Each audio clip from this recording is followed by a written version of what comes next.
Yo, what up? It's Deuce. Today was real good at camp, especially with being Kids Day. It was packed. Kids was excited, talking about ball, their favorite players. You could hear them talking.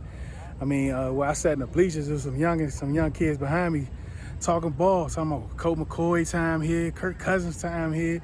We need to get them on the spaces, man, because they was talking some ball. So that was good to see, man. So that's the good thing about another good thing about this, this new era is the youth, man. The kids growing up loving this team. That's what we need, man. So let's try to put more of that on social media. Let's try to build up this youth instead of, doing our adult stuff. Remember, do it because you love it, not because it was hot today, man. On the other side of this, we're going over the pond. So stay tuned with it. We're back! Welcome back to Red Zone in the Lab with Deuce. This is Hog Farmer Chris and the 2022 Commanders Fan of the Year. Before you listen to Red Zone in the Lab podcast, I want to thank you for your support and bringing awareness to the Hog Farmers Charitable Foundation, which helps children and their families affected by pediatric cancer. You truly make a difference. And with that being said, please don't forget to subscribe to the podcast on YouTube.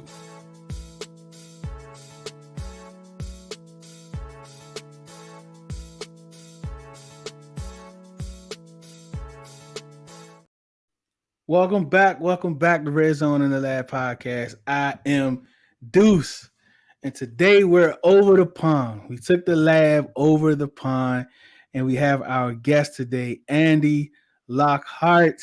Yes, Commanders and LFC fanatic, right? 1 Point Safety Show co-host. How you doing today, man? Yeah, man, I'm very good.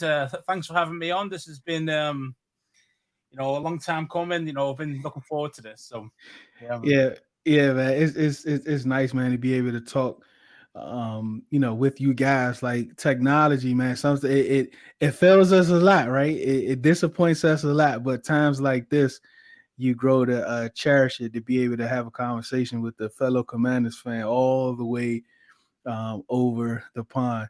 How's the weather there? Because I was at Ashburn today, and man, I'm not sure if how you guys projects or if you have a projects over there, but it was hot as a back burner in the projects today, man. It was crazy hot today. What's the weather like over there? To be fair, it's been quite bad, really. A lot of rain. It's very humid, and but today, where I live, just outside a place called Liverpool, it's been very nice today. In about mid-20s, 25, something like that. As in we in C, you do have a Fahrenheit, don't you? It's over there. But most of August has been pretty poor, really, for our weather, which is upsetting because we only get 2 months a year really of actual decent weather. So really not great. And what months is that? Normally August. August is one. Yeah, that's why it's upsetting, man. So we got like normally our summer's really June, July, August, really. But really, in between, we tend to get a month worth of just absolute crap. So if we're lucky, we get 2 months of actual summer, really. So yeah. Cool, man. Let's talk about our football team, man. Like all the way over there, of course, in a sense, right? It's not hometown, but where like did the fandom come for this football team? Well, it basically came from my brother, really. My brother's 13 years older than myself. And basically and I'm 39, so give you a bit of perspective. So when I was growing up, kind of like 7-8 years of age, that was the kind of time when the then Redskins was very good, and my brother was really into it at that point because it started to come over just a little bit in the UK, kind of mid-80s. Kind of before we had a couple of games that came over that were just preseason friendlies, or preseason games, what you call it. So we started to get into it then, and obviously Washington did come over to see us one time as well, around that time frame. So my brother decided to pick. Obviously, when you've got no real affiliation, you pick a good team, don't you? When you start, right. These are winning Super Bowls. And it's just gone from there, and it's just gone from strength to strength. But yeah, it's only been kind of the last few years when technology's been really good that it's been great to get chances to meet yourself and other podcasters out there. So it's been brilliant the last few years, but painful for us as fans, of course. Thankful, yeah, most definitely. Very painful. I mean, I'll say I'm not used to seeing real winning. I say my actual first thoughts when I think about the them Redskins was actually the Super Bowl against Buffalo.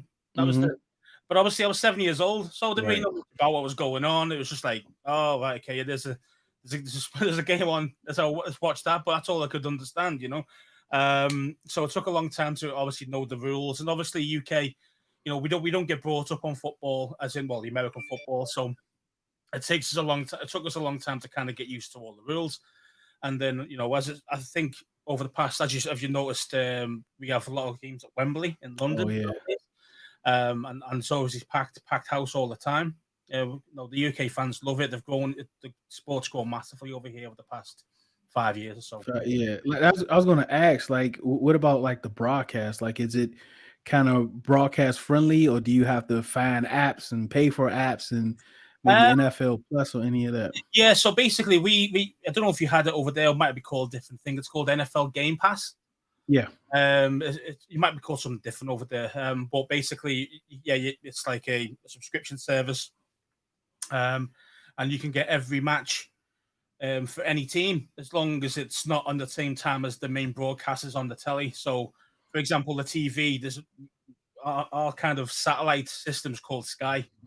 So Sky TV. So Sky tend to have, I think they have the Thursday night game normally. They have 2 games Sunday, Monday night game as well. So they have like 4 games a week minimum. So if Washington are one of those, you have to watch it on either Sky or try and find the app, because Game Pass won't let us use it, if that makes sense.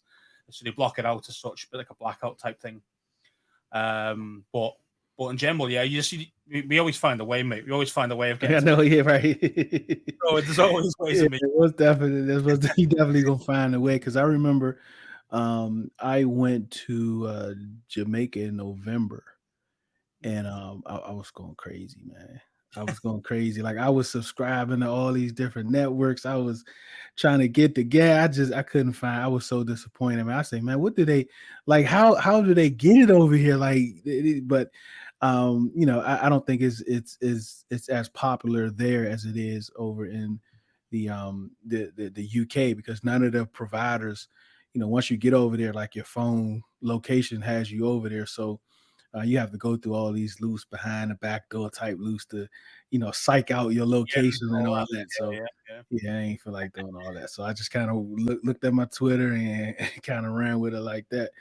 All right. So the last 20 years with this team, I mean, you're not over here, right? I mean, I don't know if your big brother would have got on you if you decided to switch teams or whatever. Nobody would have known, right?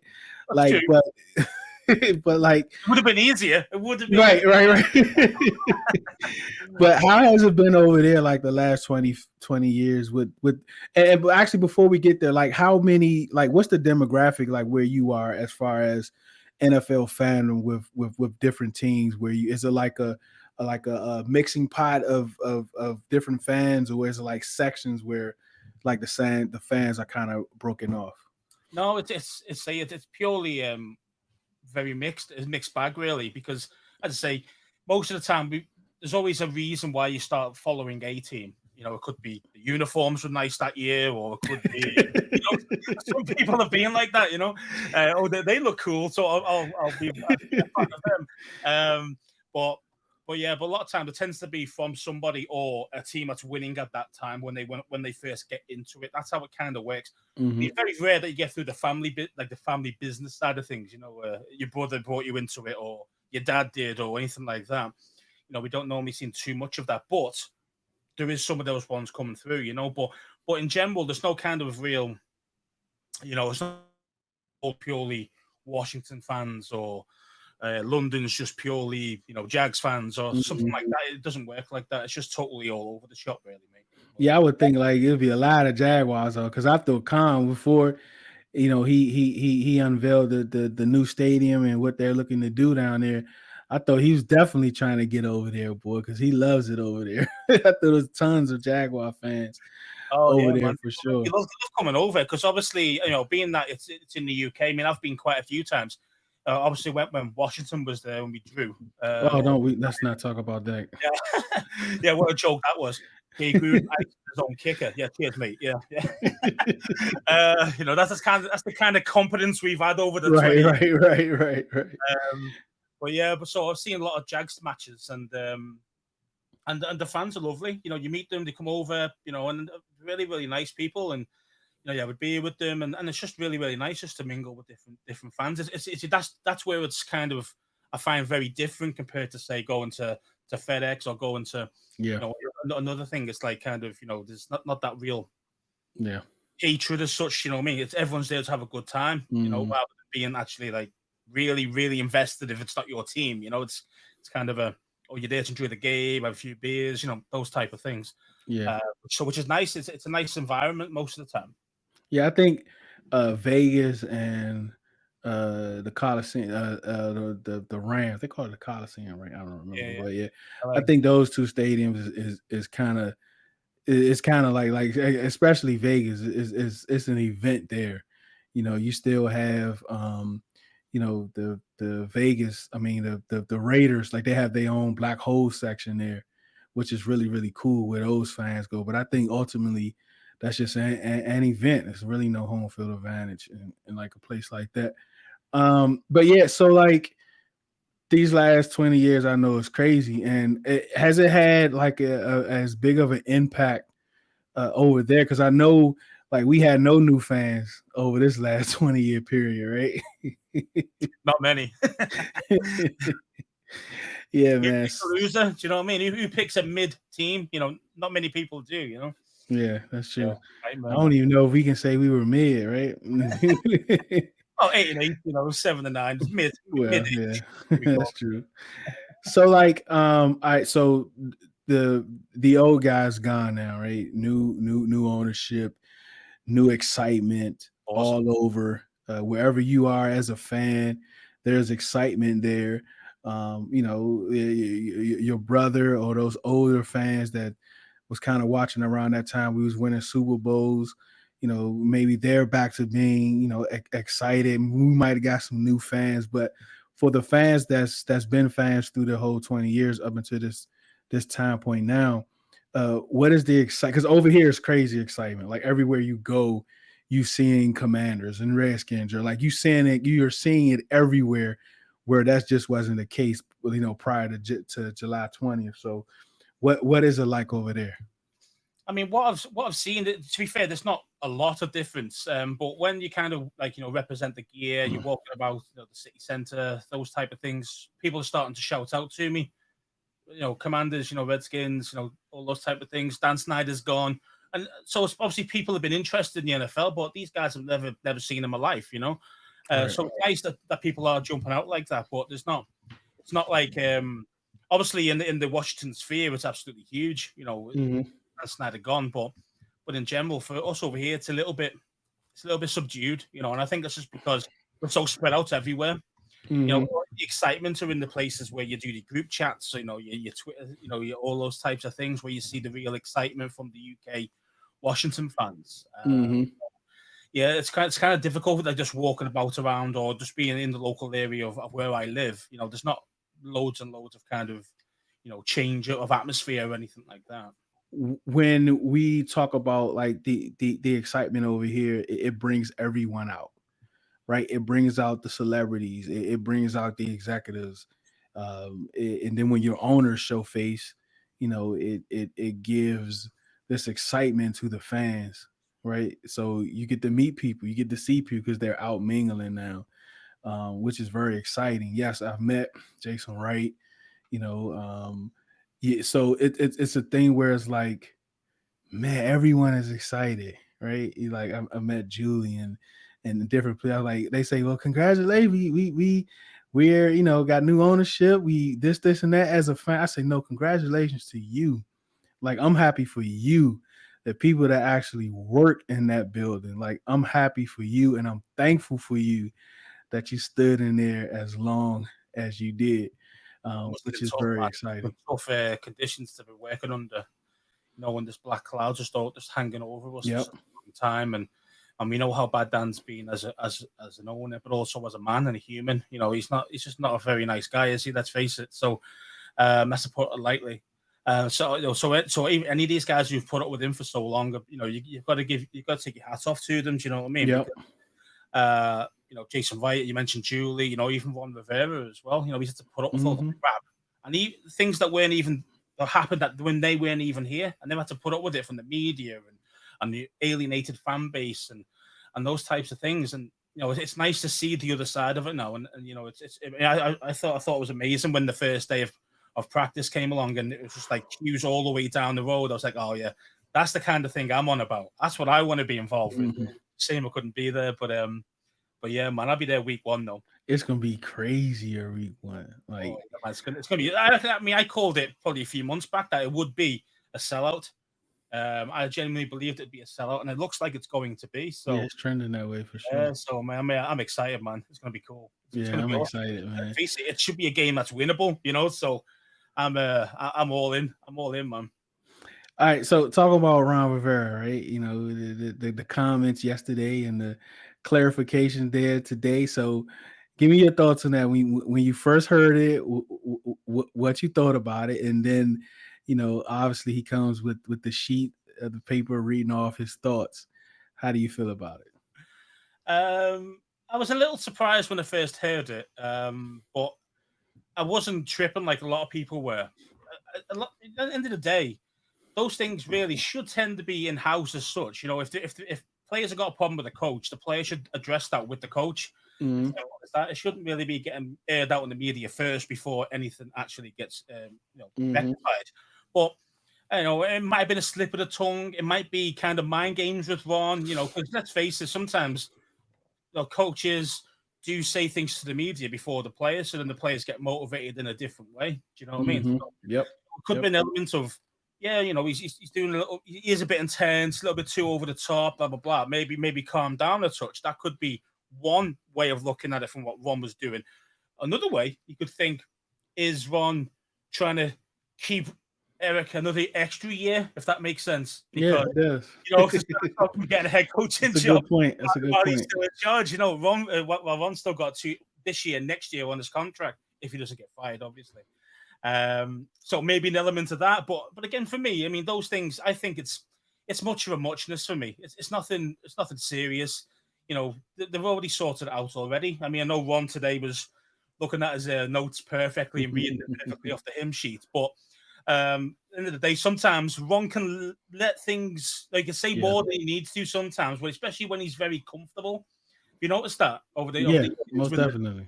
He kind of gives out a bit too much sometimes, especially with the Jack thing a while, or the January things and all that horrible things that happened. He just sometimes, if he feels a little bit too comfortable with the media, he'll say a bit more, and he can just leave a little carrot there dangling, and the media is going to jump all over it. Yep. So he just got to be he's got to be careful, and obviously he realized he made a slight error, and it was a slight error, but I don't think it's a huge one. I think I don't think he did anything purposeful. That shouldn't cost like the what's we're looking for, the professionalism between the two. It should there's no relationship issues there or nothing like that. I just think if something that small breaks that breaks the locker room, then it wasn't strong in the first place. Like something that small, something that obviously was always handled a while back. Like they've repeatedly said, it was all. He said it was already in the beginning. It was because in the beginning could mean rookie OTAs, right? I mean, it could go that far back. So that's why I'm not too concerned about it. About EB is that he says what he means. He says, he's one of them guys. He's like, look, I'm going to come in here. I'm going to be intense. I'm going to be vocal. I'm going to be loud. I'm going to get on you if you're not doing the job properly. And he's done exactly what he said he was going to do. So for me, you knew what you were signing up for, the players and also the head coach, everybody else in the building. I'm loving it. I'm loving the way EB handled his business on his when he was getting grilled by the media yesterday. Yep, he handled that very well. Really well, and I think it actually worked in his favor. It actually showed that he can take tough questions. He can deal with controversy. I think that actually worked in his favor for sure. Definitely head coach and waiting. It's just a matter of time for him, really. Oh If yeah. he can make Oh us yeah. if he can make us decent to say the top 12 offense, even top 15 from what we've been used to at like 32, 31, Yeah. you know, this guy's going to be a legend for us. And then also someone's going to pick him up as a head coach. So, and if it isn't here, it's somewhere else. So it's if he does his job properly, like he is, the players just got to. I mean, some people I know for about. Did you ever play ball or any Yeah. sports Yeah. team games? Team sports. Some people, as you know, love getting being Yeah. shouted at constantly. Other guys, you've got to have the arm around them. Yeah. You've got to build them up that way. Yeah. And sometimes EB's not really like that. So I think Mhm. some people can take it the wrong way that he's just bullying them. And I think that can be, you've got to mentally be tougher. But at the end of the day, everyone's, as you know, as humans, everyone's different. So sometimes you've got to have a bit of not a soft edge, but just a little bit off. Do you know what I mean? Sometimes with certain guys, and I'm sure you'll read the room and know that as well. So I've got no Yeah. problems with him at all. I think that's something he'll learn if he feels as though it's going to make him a better person and a better coach. But if he doesn't, he's just going to be who he is, right? He's going to be your biggest critic along with your biggest supporter, because he's the only one out there, demanding excellence, and he's the loudest one demanding excellence, and he's also the loudest one acknowledging excellence too. So like that's the part that's kind of kept out of the national media that they're not getting from the local media. So, and the thing is, as well, is that everyone should be listening to every single word this guy says. At the end of the day, he's come from a perennial winner. yeah. For the last 5 years, he's been to the semis and onwards, championship game onwards, won 2 Super Bowls, and he's also in 10 years, and he spent 10 years as a coach at the Chiefs, going through running back coaching and all the way up. The guy's got a wealth of experience. He knows what he's doing. Just give this guy the shot, without trying to, undermine him. Ron, keep your mouth shut, Ron. You know what I mean? And just kind of, let's ride the gravy train together. What are you most concerned with going into the season? Like, which position group are you most concerned with? For me, it has to be the O line. It has to be. It's this. I understand. There's going to be the argument of, well, look at the D line and look at the quality of opposition in training. I get it, and you are going to see them get demolished at times, which they have been, haven't they? Let's face it. But you've also got to see that they are improving, that they are holding their own. And some days they are more recently. The last couple of days they've been doing okay. But the thing is like, it's for me, when you look at the O line, it looks thin. It looks thin in certain areas. Left tackle, left guard, really thin. Chris Paul's looking like he's doing okay, but Sadiq Charles is meant to be the starter, supposedly injury prone.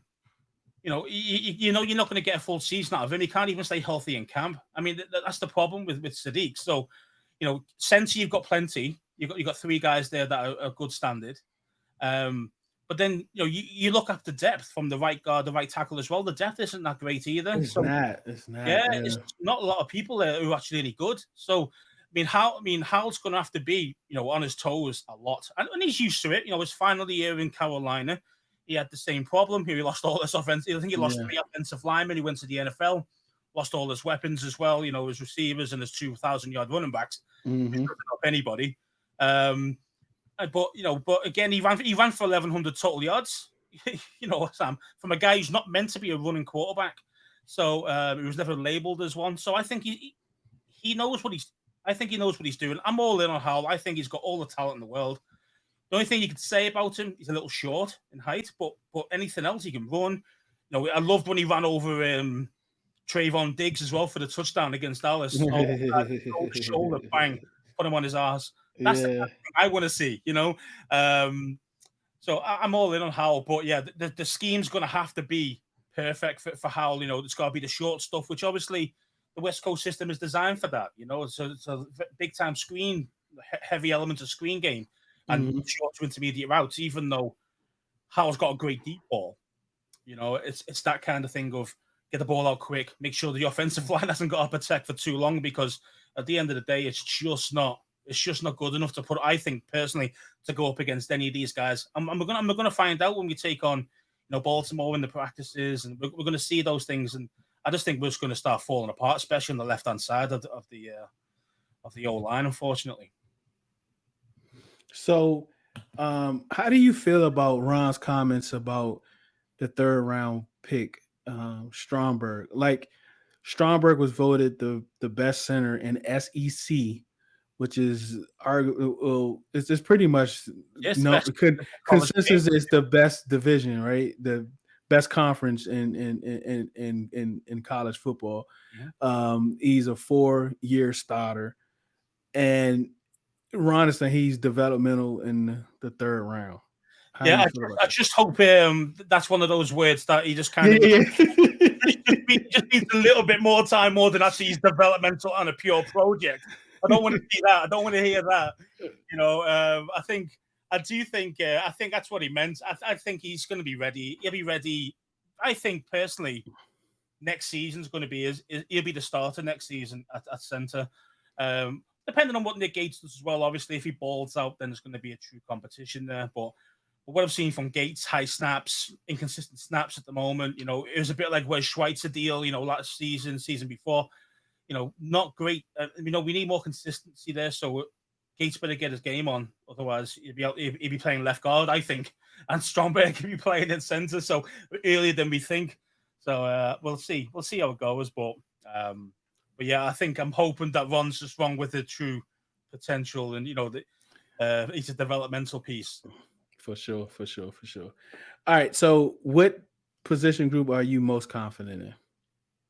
Most confident in? I mean, the defense as a whole is pretty Yeah. scary. To be fair, I mean, it really is. I mean, okay, linebackers weak. It doesn't, but we don't really play many linebackers anyway. All right.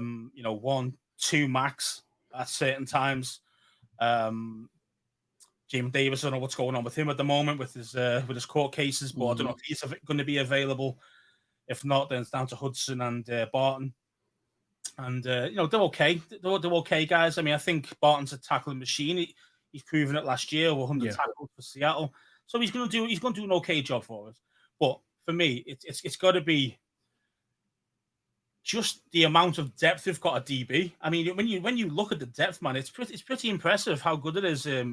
Our like corners, how many safeties we have. Cam Kill can play 3 positions at the elite level, not just one position like a lot of safeties can. No, these big names who are getting paid big money, these guys can play one position. He can play 3. He can play the Buffalo. He can play 3, and he can play strong. And Cam's for me, he's one of the top 5 in the NFL. Personally, I really do think he's that good.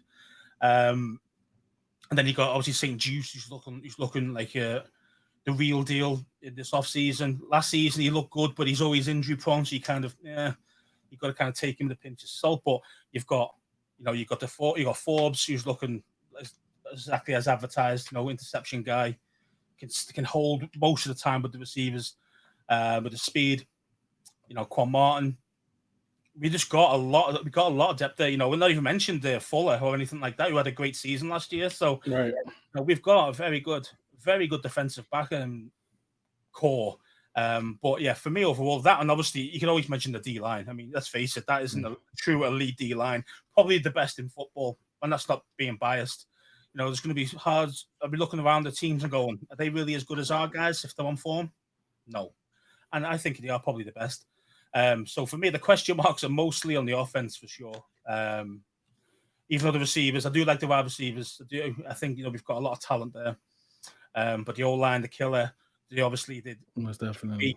I'm all in on him, but again, we don't know what he really is until he starts playing. But yeah, man. What about where are you with contract year? Because like right now, like I think KJ Henry and the kid Andre Jones that we drafted. I think he's a D-line. I think his body is D-line, even though I know he played outside linebacker. Yeah. I think he's a defensive end. Those are the only 2 guys on contract past this year. Do you believe there's a scenario where we can keep, like, I know the money could be worked out. Like if they really wanted to, they can get it done to keep both of those guys. But what has to happen for you to be like, you know what, get it done? We need both of these guys back. I think you're going to have to see a true career year from Chase. You really do. That injury was no joke. That injury was just no joke at all, man. Mostly a career ender. It wasn't just a standard ACL. It really wasn't. It was a And you're experienced in that, right? yeah. Yeah. Kind of break. We'll talk about sweat So another time. Break that down for me. break it down for now. Yeah. So basically, my background is you don't look at. I'm a physical therapist by background. So I tend to know a lot about injuries, rehab, and how long it takes for these guys to get back. That's kind of what I'm a diagnostician nowadays. I work in diagnostics, but that's the kind of thing that I kind of used to deal with a lot. But when you see the standard ACL, you're normally back 9 months, 12 months, and you're back. You do all the rehab, you do all the plyometric work, and then he's back, no problems, right? Now the problem is with Chase is that he had that injury, but he also blew his patella tendon as well. So his patella tendon snapped in half as well. So when that I've in my experience, I've been doing this kind of thing for 13, 14 years. I've never seen both those injuries happen at the same time on the same knee. Do you know what I mean? I've just never seen it. It's just something that just doesn't happen that often. Normally, when you blow an ACL, you tend to blow, the MCL and maybe the cartilage inside. We call the meniscus. Yeah, so you tend to blow those three. They call that the unhappy triad, right? That's what they call it. But basically, that's what you tend to injure if you blow your ACL. He did that, and he also blew his patella tendon as well. So when you blow the patella tendon on its own is a 9-month rehab. See what I mean? To get back to playing any kind of like big time sports. You could say some people be back in 6, but being in the job that Chase does, it's 9 months minimum. And then add the ACL and all the other bits of ligamentous problems as well on top of that. 18 months is the bare minimum. I mean, he got back slightly just a touch earlier than that, but I can understand why he wasn't the Chase what we saw in his rookie year. And it's taken him a long time to get back. And so most people, that would probably end their careers, being honest with you. It's no joke, that injury. But I know the Commanders have always tried to play it down. It's not that serious and he'll be back. But they all know deep down how bad it is, really. But to answer your question, for me to keep Young around at the big money that he's probably going to command, you look at that 18 to 20 million mark probably per year. He's got to get me at least 14 to 15 sacks. And that's huge because he's never done it anywhere near that just yet. But for me to get that, if you get that kind of production, then I'd say, yeah, get it done. Whatever it takes, get it and Tez. But again, they both got to be around that mark, that 14, 15 mark each. So I think to be worthwhile paying him the big 20 mil plus contracts per year. I think that makes it a no-brainer, right? I think that makes it definitely a no-brainer if those guys would be able to get those sack numbers, and that getting those sack numbers obviously increases everything else: the tackles for loss, the pressures, the forced fumbles, all those different types of things. So everything would increase. But yeah, I definitely agree, man. Like getting these guys near 30 sacks just with them two, it would be big. It would be huge. It definitely would be imagine huge. the two inside as well. Just imagine, We need to count those sacks. Yeah, Exactly. yeah. I mean, even with the Eagles, I think they had like 70 something. But even with them, it wasn't consistent, right? I think through 4 or 5 games, they had like 40 something sacks because they played terrible teams. They had like double-digit sacks pretty much in all of those games. Yeah. So when you take those numbers out and you stretch it across, it wasn't that magnificent, right? But if you can have these guys consistently doing that over a 17-game season, it could be beautiful. But again, it could be beautiful. Exactly, yeah, man. yeah. Like, but how can eat? It's just gonna make it so much better, so much easier for us to win games. Like the offense has to, put them in a position to be able to do that. Like we have to be up a couple scores going to the end of the third into the fourth to put the defense in position that, they have to throw the ball so we can really let these dogs loose. Like I really want to see what these guys can do when they can really just be let loose. I mean, I like the couple of plays that I was seeing in preseason already and in camp with their Forbes. Oh yeah, coming through as a blitzer as well. So, so seeing a little something, I like that. I like that little difference. These trick type plays they don't really see too much of. I think, I mean, yeah, man, this defense is scary, man. If it plays to its potential, it's scary. The only downside is that we do play a lot of high quality quarterbacks this year. So that's the hard part. Like remember the last time when Ron's first year, I think we had a really good defense, just made the playoffs, obviously with a losing record. And then the year after, we're like, yeah, we're going to go big time. And then, but really, we played awful because, we played against better quarterbacks.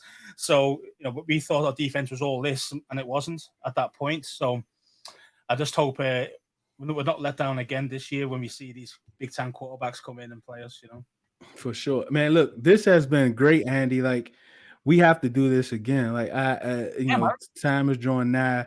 But it was definitely a good vibe. I definitely glad that you took the time to join us.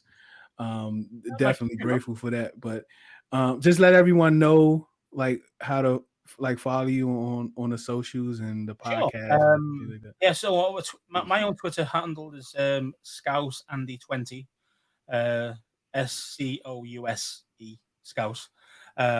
Scouse because people from Liverpool are called Scousers. That's why I'm called Scouse. I also have 2 podcasts that I'm part of. Obviously, you mentioned earlier the 1 Point Safety Show. So come out and see us from there on YouTube and also on all your normal, Spotify and all the other ones that put on all those sites. And then also on the Bunker as well. So that's at Commander Bunker. That's just recently changed. We've actually we thought we were going to stop, but we're actually we're going to stick it out in there. There's a change of one of our co-hosts. Just kind of rebrand a little bit. Yeah, we banded it slightly. Yeah, it's called the Bunker Podcast now, rather than just the Bunker. But yeah, so it's at Commander Bunker. So just come and follow us there, and check us out. Most definitely, I'm gonna have all of those handles in the descriptions for this when I upload it to YouTube. So please check it out. Please give them a follow. Please subscribe to both of those podcasts. The guys that he's co-hosting with is good guys. They have been on the show before. I've been on their show. So been on our show as well. Yeah, well, most definitely. It's family. So they'll be here week 1. I think when you guys coming in Wednesday? No, we're just coming in the Friday. We're going Friday afternoon. Yeah, and I think Jesse is picking you guys up, something like that. So yeah, man, I think you guys going golfing one day or something like that. So yeah, I mean, yeah. I wouldn't say I'm a great golfer. No, I mean, obviously Kyle and the Burgundy zone's very good, and so is Rose actually. He's really good as well. So I'm just going to be there, just be taking divots out the floor. I'm gonna try to get there. I've talked to Jesse and great, Kyle. Kyle is definitely my guy. So we're gonna try to definitely hook that up. Andy, don't go anywhere. On the flip side, I'm gonna chat it up with you a little bit after the show. All of you out there, thank you so much for listening. Thank you for watching. This is Red Zone and Lab Podcast. I am Deuce. Remember, do it because you love it, not because it loves you. 1 beat, 1 sound, 1 heart, 1 love. Thank you for listening to Red Zone in the Lab Podcast. Please subscribe to YouTube, Apple, Spotify, Google, and wherever else you get your podcasts. Also, follow us on Twitter, Instagram, and Facebook. Remember, do it because you love it, not because it loves you. 1 beat, 1 sound, 1 heart, 1 love.